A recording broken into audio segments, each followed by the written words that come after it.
please call the roll. Good morning. Calling the roll for the March 1st, 2021 meeting. It is 11:01. Dale Miller. Here. Nan Baker. Here. Trevor McAleer serving as an alternate for Purnell Jones. Here. Lee Tucker serving as an alternate for the fiscal officer. Here. Nicole English serving as an alternate for Mike Dever. Here. Lenora Lockett.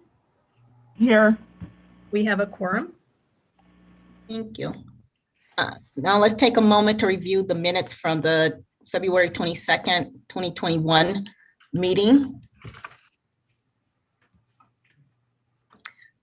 Okay. Are there any corrections or questions? If not, I'd like to make a motion to approve the minutes from the February 22nd Board of Control meeting. All those in favor? Do I have a second? Sorry. Second. Nicole. Seconded by, I think it was Ms. English. All those in favor of approval of the minutes indicate by saying aye. Aye. Aye. Aye. Aye. Opposed? Minutes approved. Is there any public comments?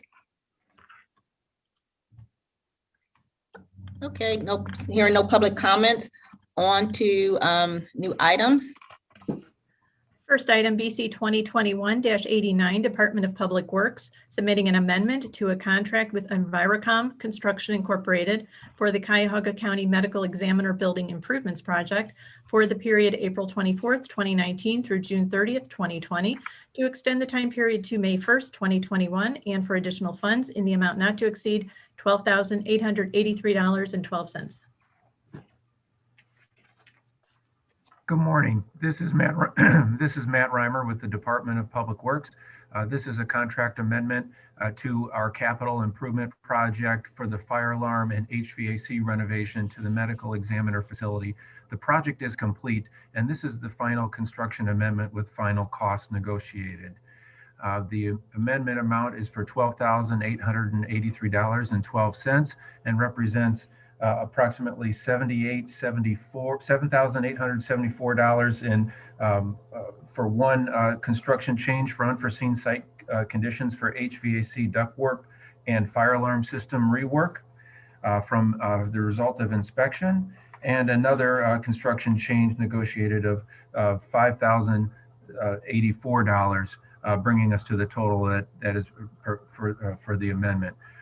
The time requested is only to be able to make final payment and administratively close out the project. The project is otherwise complete. Happy to answer any of your questions. Are there any questions on this item? Just one. I'm just curious, Nan Baker. Were any of these services or repairs due to the CARES remodeling or reconstruction, or any of that? Was any of it attached to that? To Councilwoman Baker, Matt Reimer with Public Works. No, Councilwoman, they were not. This was related just to the core work that was designed for the project, which was awarded pre-pandemic. And the change site conditions that we're talking about are just from finding, as you go through the walls and systems of the building, finding changes than what we had on the design documents. None of them were CARES Act related, though. Thank you for the explanation. Okay. Are there any additional questions?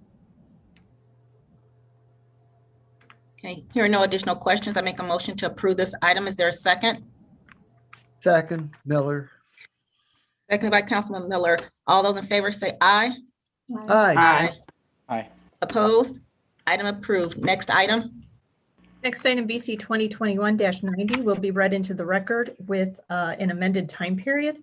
Department of Information Technology recommending an award and enter into a contract with Tracy Davis, doing business as DeCombe and Associates, LLC, in the amount not to exceed $120,000 for enterprise resource planning system support services for the period March 1st, 2021 through August 31st, 2021. Good morning, Janelle Green on behalf of the Department of IT.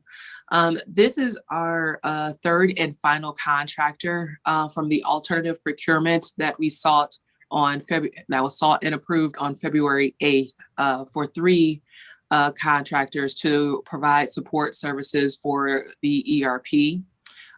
Ms. Davis, doing business as DeCombe and Associates, will be providing support services specifically for GHR, which is our HR module, and working in cooperation with the HR department. It is a 6-month term with the ability to amend if we see the need in the future. And again, the amount not to exceed is $120,000 for this time period. Thank you. Are there any questions on this item? Madam Chairwoman, this is Trevor. I have one. Huh? Janelle, good morning. Question on these contracts and even the prior two that were approved. If there was a decision to delay or push back or just go in a different direction related to the stuff they're working on, is there an out clause in the contract? Is it the standard 30-day language that we have in most of the contracts, or are we able to get out of these contracts earlier? Yes, we would be able, yes, to answer your question, we will be able to terminate earlier if needed, if we decided to go a different direction. But this one is specifically for GHR, which is kind of on a different aspect. It's not necessarily payroll or anything like that. Is it, do you know offhand if is it the standard 30 days? I can pull it up really quickly. 1 second.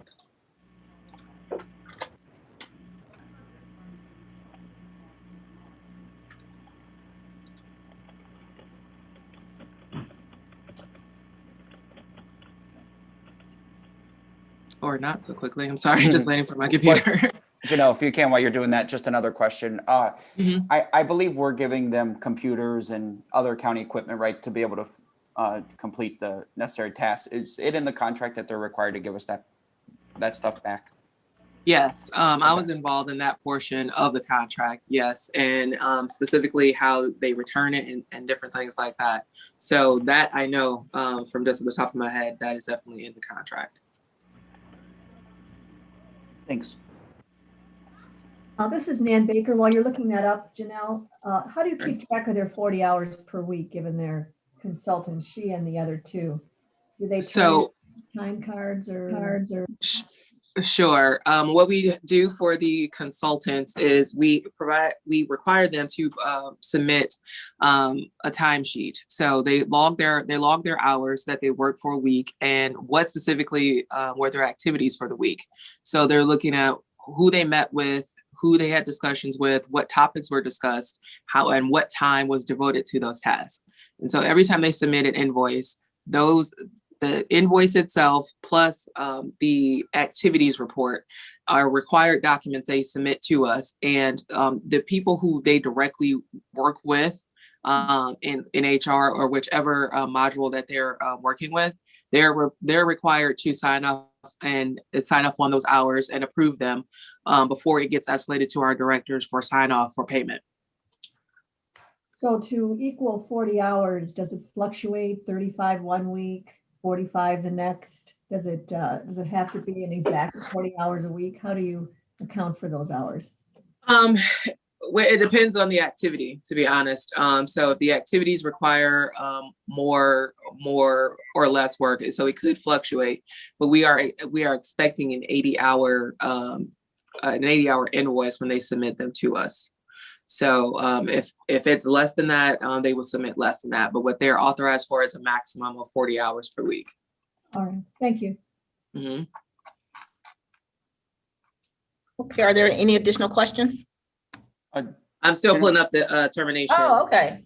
Gotcha. Janelle, just as follow up to Councilwoman Baker's, do the say Jack, Ryan, or whoever the three are reporting to, did they give an estimated number of tasks or anything that's supposed to be completed within those 40 hours? Or is there a way, kind of a checks and balances, regardless of what they submit versus the expectation of what they complete for that given week? Right. So that's why we have each of those consultants reporting to specific people. Those consultants aren't reporting directly to Jack. They're reporting to on the department level. Like one of the contractors is for technical support. So they will report to Bob Knoll on that team. So Bob Knowles will give them an expectation as far as what's the work output for that particular time frame. And so then in turn, that person they are reporting to will then approve or disapprove that time before it comes to me for payment. And do you know offhand who the other two would be reporting to, just to kind of get an idea of where they would be working at? I can pull that up. I know I have a listing. I didn't bring that for this meeting.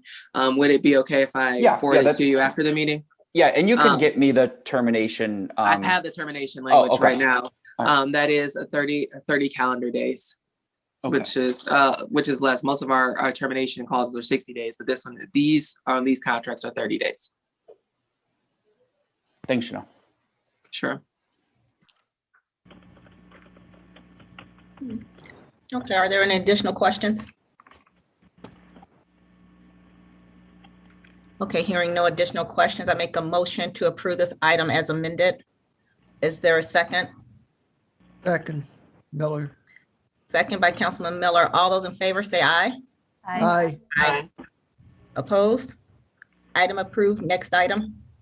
Next item, BC 2021-91, Department of Workforce Development, submitting an amendment to a contract with Vantage Aging Incorporated for Workforce Innovation and Opportunity Act Workforce Services to job seekers and support operations and administration services for the period July 1st, 2019 through June 30th, 2021, for additional funds in the amount not to exceed $73,774.20. Good morning, Frank Brickner from Ohio Means Jobs, also known as Workforce Development. We're seeking approval to amend this contract, adding $73,774. Why we are doing this at this time is we've been awarding funds incrementally due to COVID, not realizing, how much manpower it takes for some of our subcontractors to continue to offer services. This will allow 3 full-time equivalent employees to continue through June as they're assisting customers both virtually and in person. We did open our doors back up today at Ohio Means Jobs, and I know we have someone present here. We did award this contract via competitive RFP process, and it is federal WIOA funds. Thank you. Are there any questions on this item? Okay. Hearing no questions, I make a motion to approve this item. Is there a second? Second. Second by Mr. McAleer. All those in favor say aye. Aye. Aye. Opposed? Item approved. Next item. Thank you. Next item, BC 2021-92, Sheriff's Department, recommending an award on a purchase order to Treasurer, State of Ohio, Ohio State Highway Patrol, in the amount not to exceed $9,600 for law enforcement automated data system subscription services for the period January 1st, 2021 through December 31st, 2021. Good morning, Stephen Witt with the Sheriff's Department. This is a request for a purchase order so that we can pay the state of Ohio for access to the LEADS law enforcement data system. This system is the system that's used to search for vehicle ownership, driving records, warrants, missing persons, etc. Upon approval, this will be paid upfront for the entire year. It is $800 a year. We apologize for the delay in bringing this to the board. Part of the reason was that we wanted to get this done in one single invoice, so there was some back and forth with the state of Ohio, rather than charging it monthly. So we brought it forward, and we're going to pay this in one upfront fee. Great, thanks. Are there any questions on this item? Okay, hearing no questions, I make. Hold on. Okay, Councilman Miller.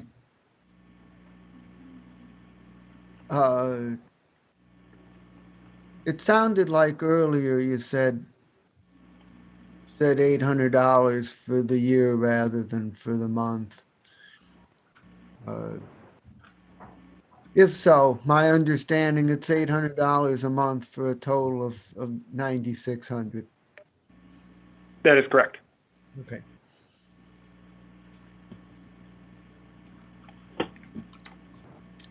Okay, any additional questions? Hearing no additional questions, I make a motion to approve this item. Is there a second? Second. Miller. Second by Councilman Miller. All those in favor say aye. Aye. Aye. Opposed? Item approved. Next item. Next item, BC 2021-93, Department of Health and Human Services, Office of the Director, submitting an amendment to a contract with United Way of Greater Cleveland for community resource navigation and Referral Services to residents of Cuyahoga County for the period January 1st, 2020 through December 31st, 2020, to extend the time period to December 31st, 2021, and for additional funds in the amount not to exceed $277,333. Morning, Dan Humphrey, Administrator of the Division of Contracting for the Department of Health and Human Services. This item is the first amendment to a contract with United Way for 211 services. I imagine the board is familiar with 211, but I'll give a brief overview and talk about the Referral Services that are part of this.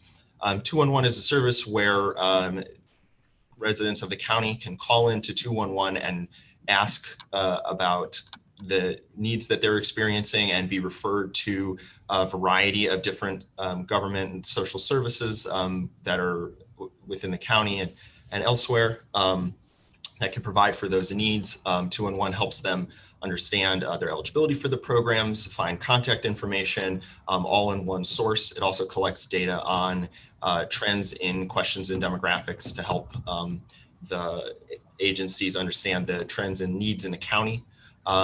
This contract also includes Referral Services, which is a specific subset of the referrals that 211 does for free and low cost pharmaceuticals for that residents are seeking.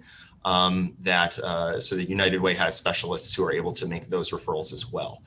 This is again the first amendment to the contract in the amount of $277,000. Thank you. Are there any questions on this item? Yes, this is Dale. And is 211 incurring additional costs because of the number of calls they're fielding about vaccination appointments? I believe we have a separate CARES Act funded contract with 211 to deal with those costs. If Sabrina or David Merriman, I think, are more familiar with that piece. Yeah, so thank you, Councilman. There's two pieces. Yes, we have another contract that's separate dealing with COVID issues. As it relates to this contract, though, I think to be noted for you all, they have over 200,000 contacts as the year ended, and only 88,017 are billable for this particular contract. The industry standard is 110 per minute. This contract, if billed out in its entirety, would be about $861,000. So this $277,000 contract takes on the calls as well as this additional project around MedRefer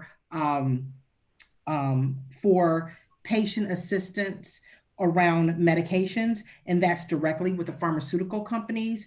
And we have saved over $4 million for residents in the past year as it relates to both patient assistance program, helping people directly with the pharmaceutical company, and the discount drug card. So as it relates to this contract, we have saved taxpayers in their pockets over $4 million. And then the value of the contract includes that program as well as the calls that would, if billed out entirely, would be $861,000. The other contract deals specifically with COVID.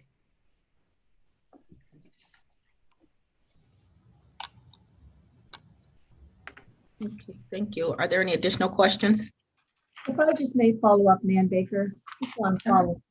So I understand that these are two different contracts. Are people calling though the 211 number for this contract?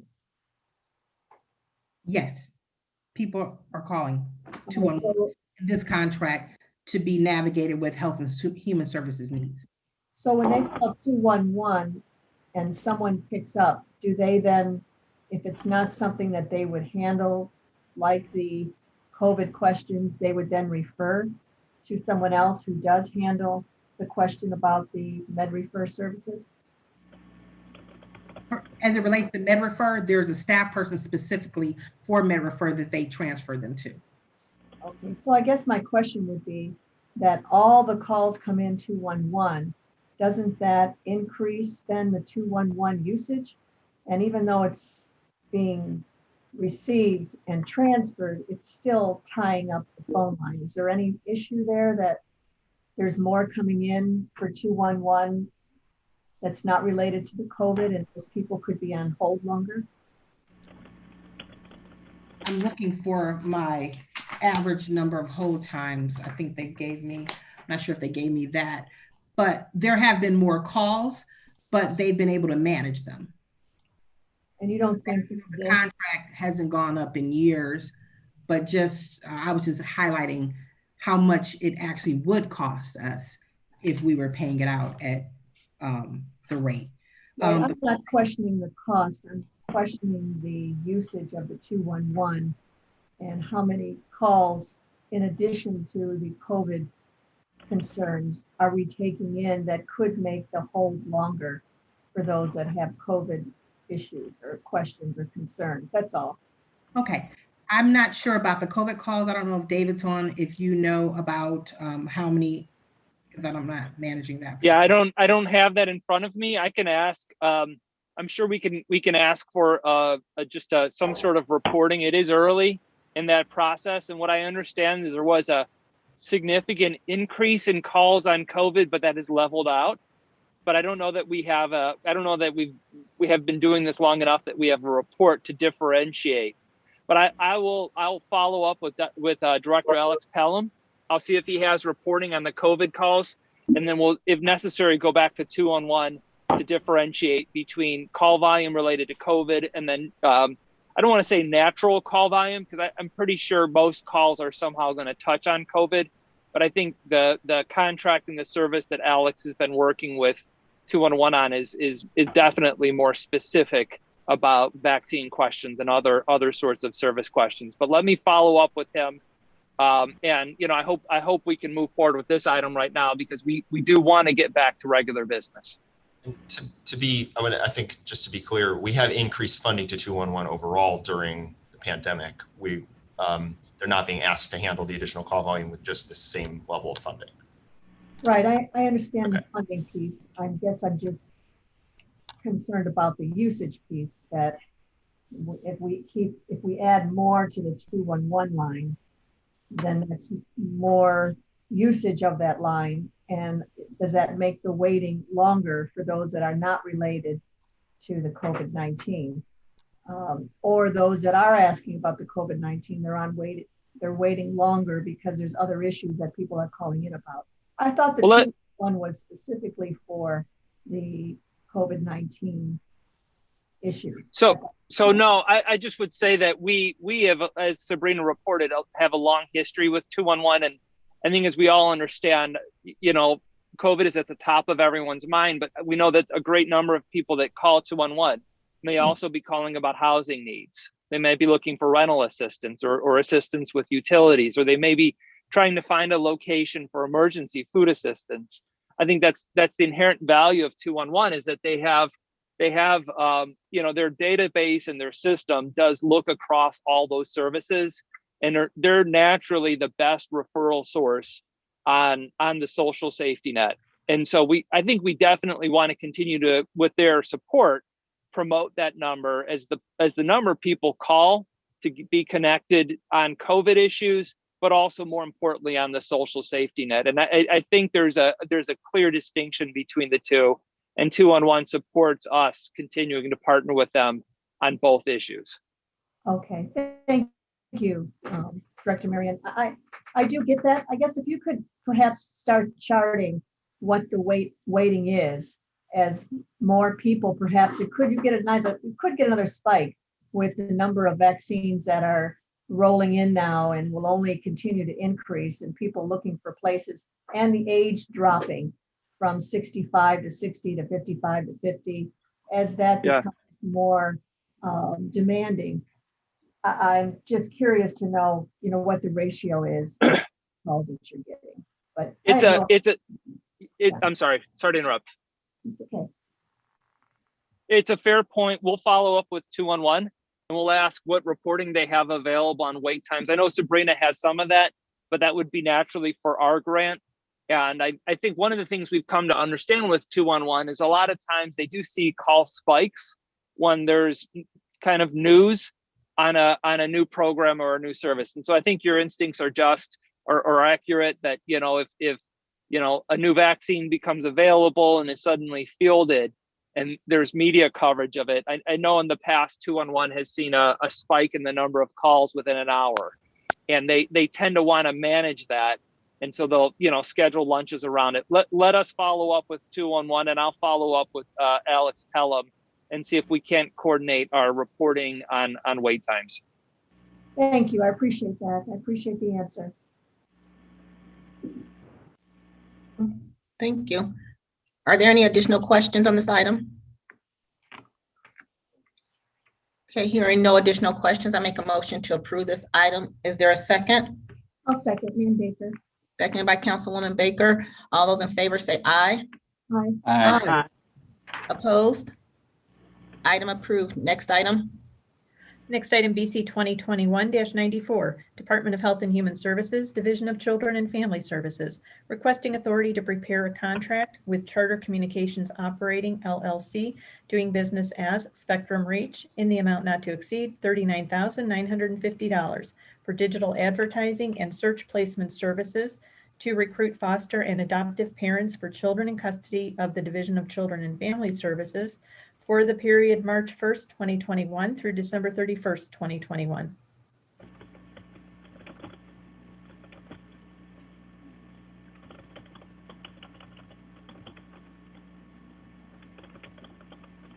Dan, are you there on this one? Sorry, Paul Porter. Paul, are you? Sorry about that. I apologize. My phone was on mute through Zoom. This is Paul Porter, Health and Human Services, on behalf of the Division of Children and Family Services. This contract is being awarded as a result of an informal bid for a couple of distinct services.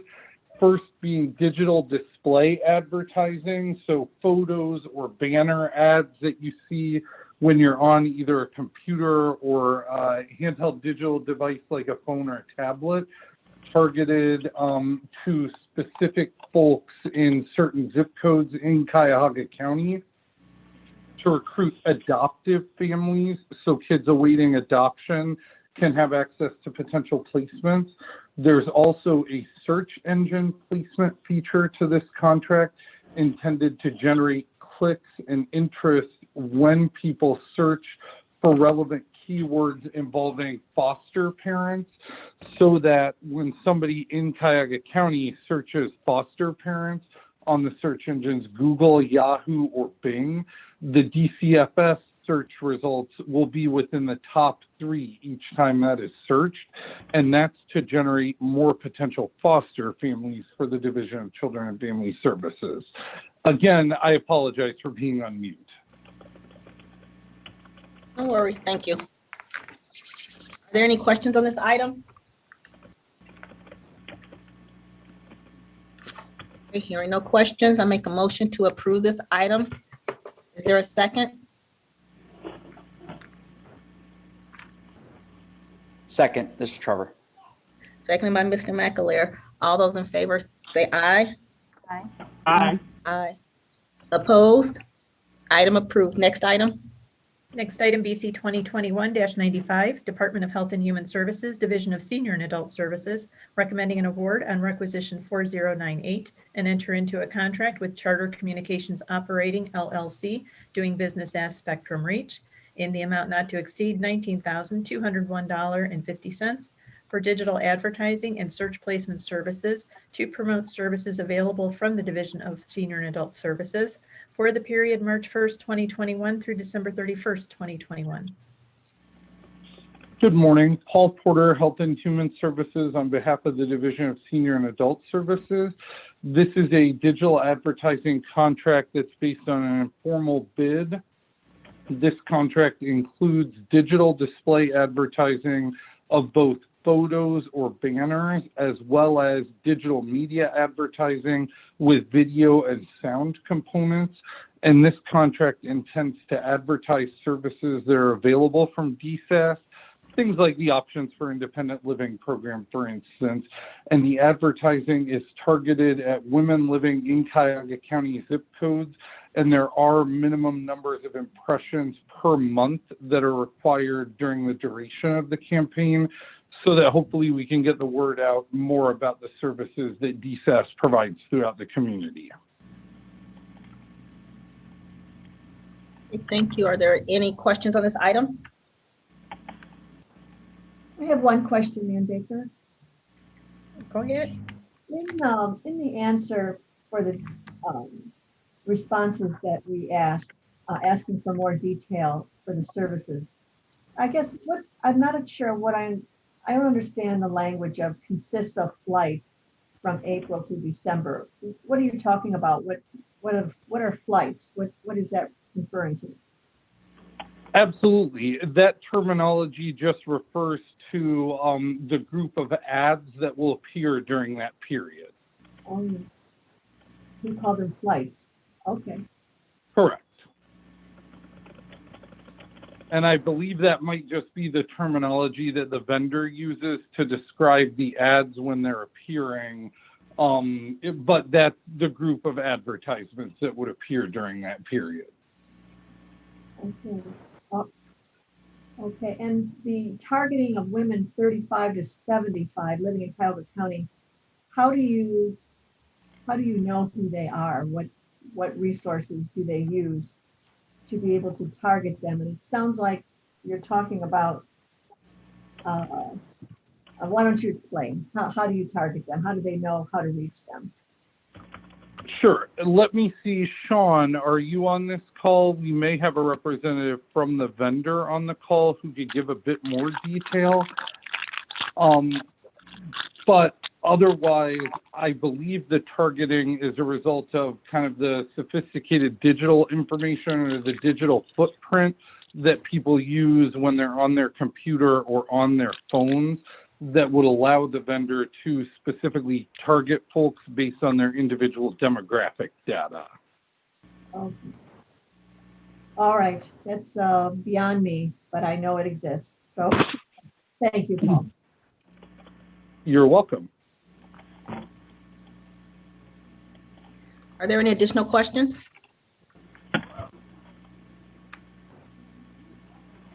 There are no additional questions. I make a motion to approve this item. Is there a second? I'll second, Ann Baker. Seconded by Councilwoman Baker. All those in favor say aye. Aye. Aye. Aye. Opposed? Item approved. Next item. Next item, BC 2021-96, Department of Health and Human Services, Office of Reentry, submitting an amendment to an agreement with Cuyahoga County Public Library for administration of the Cuyahoga County Sheriff's Adult Basic Educational Services Program for inmates in county correctional facilities for the period January 1st, 2018 through December 31st, 2020, to extend the time period to June 30th, 2021, and for additional funds in the amount not to exceed $50,000. Good morning, Fred Bolleton with the Office of Reentry. This is a short-term amendment to allow for services to continue while we conduct a full RFP for a new contract. I do apologize that it is not a timely amendment.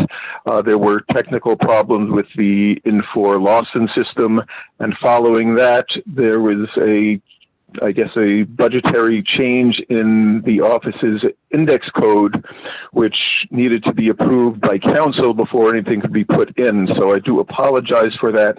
The vendor has been informed that they cannot bill for any services, nor if they did, would any funds be paid unless or until this amendment was approved.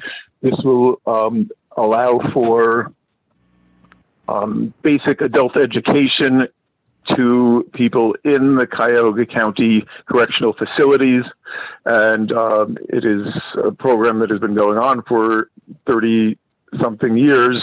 And the same vendor has been the only one to actually bid on this contract, but we still want to go through a full formal RFP. So that's where we're just asking for the short-term amendment to continue funding for those 6 months at the same rate. Okay, thank you. Are there any questions on this item? Madam Chair, this is Trevor. I just have one question. Follow up. Uh-huh. Fred, good morning. Could you say again what you said? Part of the delay was that council needed to approve what? I missed what you said, that council needed to approve something. Oh, I guess the OBM changed our index billing code. I'm not that familiar with that whole process, but that change had to be approved by council, and so we were not able to submit the amendment into the Lawson system until that happened. Anytime we tried to approve it, it just said over budget and would not accept the submission. So that just happened on February 9th, I believe. And so that delayed our amendment even further.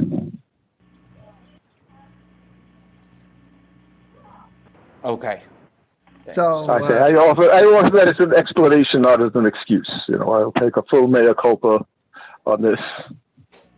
Okay, I think it might have been more related to an appropriate amount of appropriation, not necessarily changing of index codes or accounting codes, but I think I know what you're referring to. Thanks, Fred. Okay.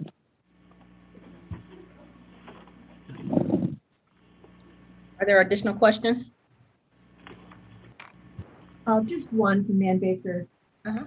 Noted on the backup, you said that I think it's as of yesterday, you were still unable to enter the contract administration tab and import.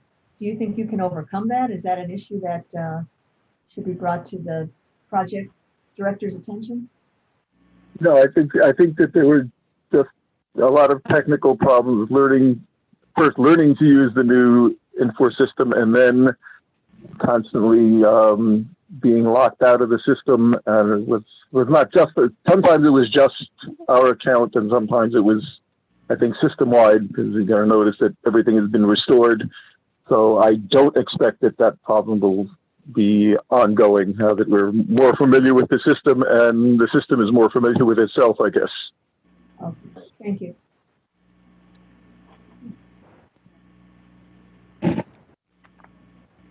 Are there any additional questions? Okay, hearing no additional questions, I make a motion to approve this item. Is there a second? second, this is Dale. Seconded by Councilman Miller. All those in favor say aye. Aye. Aye. Opposed? Item approved. Thank you. Next item. The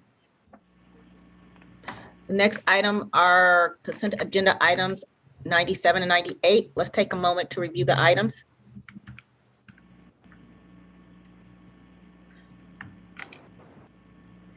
Are there any questions on the consent agenda items?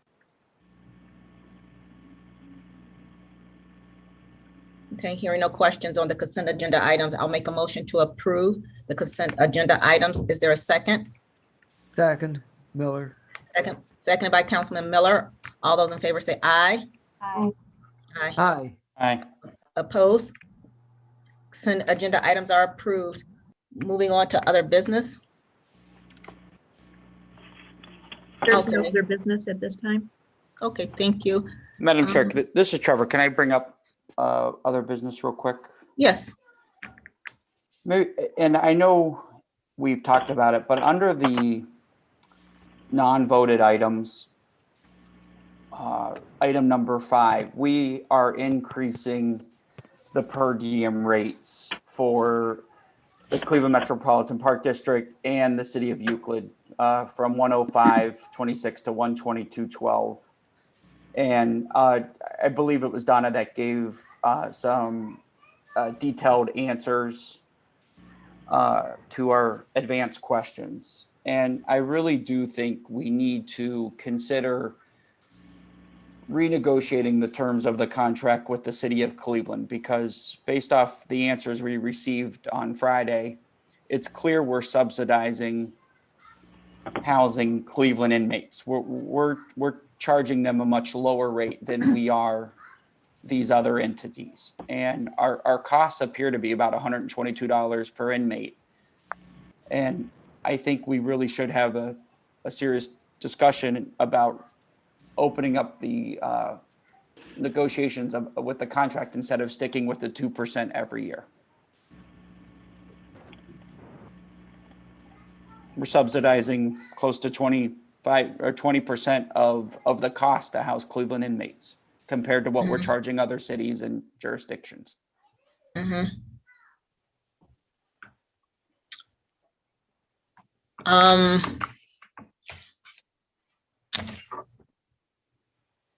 Rhonda Gibson, Administrator Corrections here. For Good morning, purposes of this, Chief of Public Safety, Bob Corey, and myself have talked about renegotiating that contract to include the changes needed in that per diem rate. We have not moved towards that yet. I think we've had 2 discussions on it, but realize that that is something that we need to work on. So there is a movement to do that, especially with central booking coming.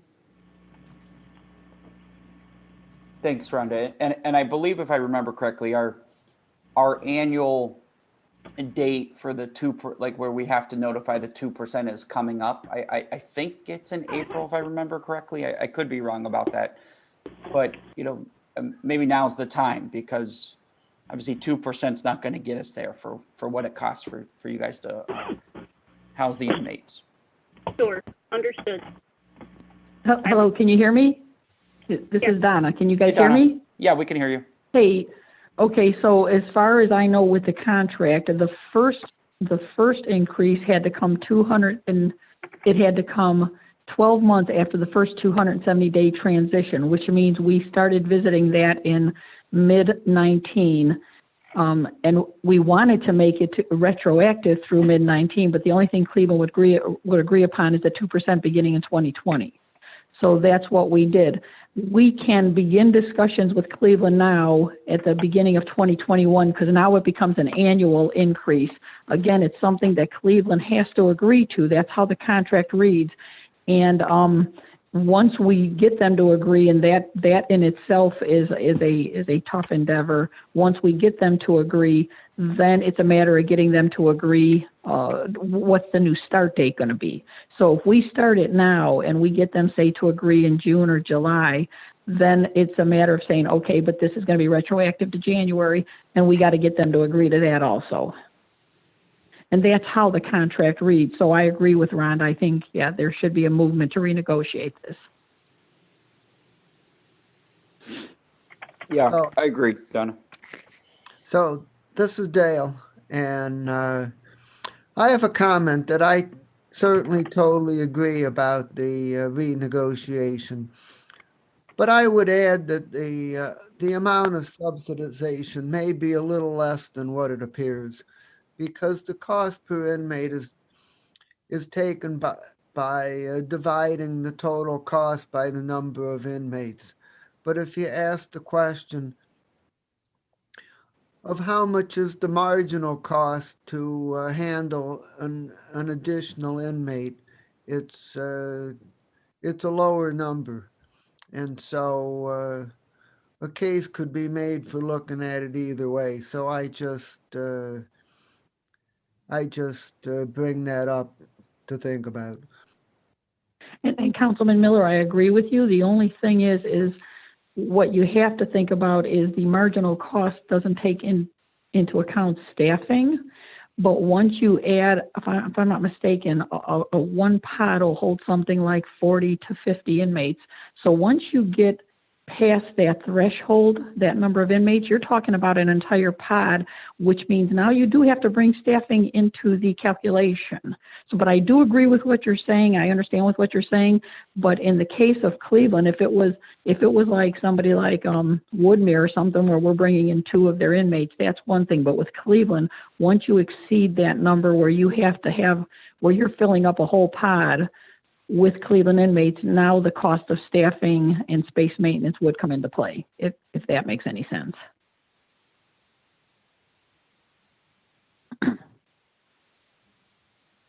Donna, this is Trevor. Just, do you know how many inmates that we hold for the city of Euclid? It's not many. The city of Euclid, I don't know exactly. Maybe Rhonda can answer that, and I'm not in front of my computer right now. But I know it is not that many. Rhonda, do you have any idea on that? On average? Yeah, I would And need you know what? to pull a report on that. I can get you that answer tomorrow. Yeah. I'm Yeah. sorry, go ahead. Thanks, I think Rhonda. I might be able to report to you how many sentenced people are here. Give me just 1 second. And if she can't get it, I can get it tomorrow when I'm back in front of my computer, because we bill the city of Euclid, so I can get you that. So as of Thursday last week, we had 0 sentenced inmates from Euclid. That doesn't mean that we might have a handful who are new arrests on charges that we would take at this point under COVID. But we don't have any, as of Thursday, we didn't have any sentenced people from Euclid. So as Donna said, it's a very low number. Thanks, Rhonda.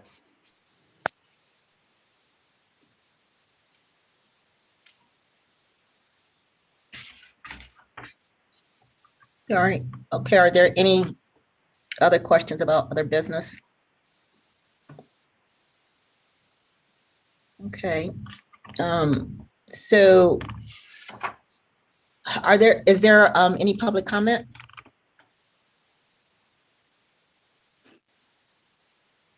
Okay, hearing no public comment, I make a motion to adjourn. Is there a second? Second. Nicole. Second by Nicole. All those in favor say aye. Aye. Aye. Aye. Opposed? We're adjourned. Thank you, everyone.